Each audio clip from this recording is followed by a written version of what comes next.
شروع اللہ کے نام سے جو نہایت مہربان اور بے حد رحم والا ہے۔ پس وہ ایک دل پسند زندگی میں ہوگا، بلند و بالا جنت میں، جس کے میوے جھکے پڑے ہوں گے۔ ان سے کہا جائے گا کہ مزے سے کھاؤ پیو اپنے ان اعمال کے بدلے جو تم نے گزشتہ زمانے میں کیے۔ لیکن جسے اس کے اعمال کی کتاب اس کے بائیں ہاتھ میں دی جائے گی تو وہ کہے گا کہ کاش مجھے میری کتاب دی ہی نہ جاتی اور میں نہ جانتا کہ میرا حساب کیا ہے۔ کاش کہ موت ہی میرا تمام کام تمام کر دیتی۔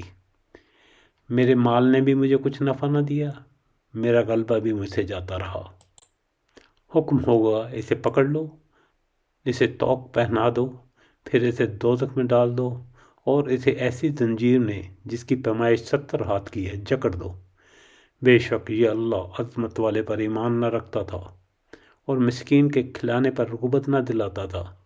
پس آج اس کا نہ کوئی دوست ہے اور نہ سوائے پیپ کے اس کی کوئی غذا ہے، جیسے گناہ گاروں کے سوا کوئی نہیں کھائے گا۔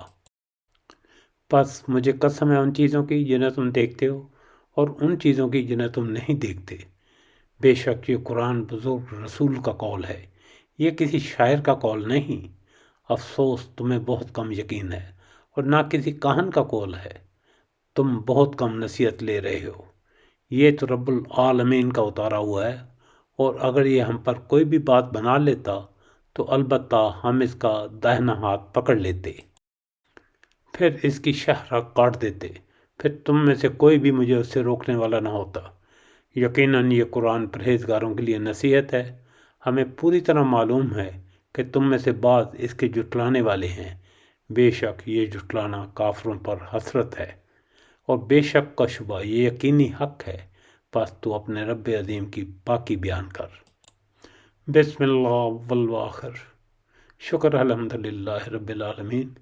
اسی کے ساتھ ہی سورہ احاقہ کا ترجمہ اور ریکارڈنگ مکمل ہو گئی ہے۔ اللہ تعالی ہماری سعی قبول فرمائے، آمین۔ ہمیں اپنی دعاؤں میں یاد رکھیے گا۔ شکریہ والسلام۔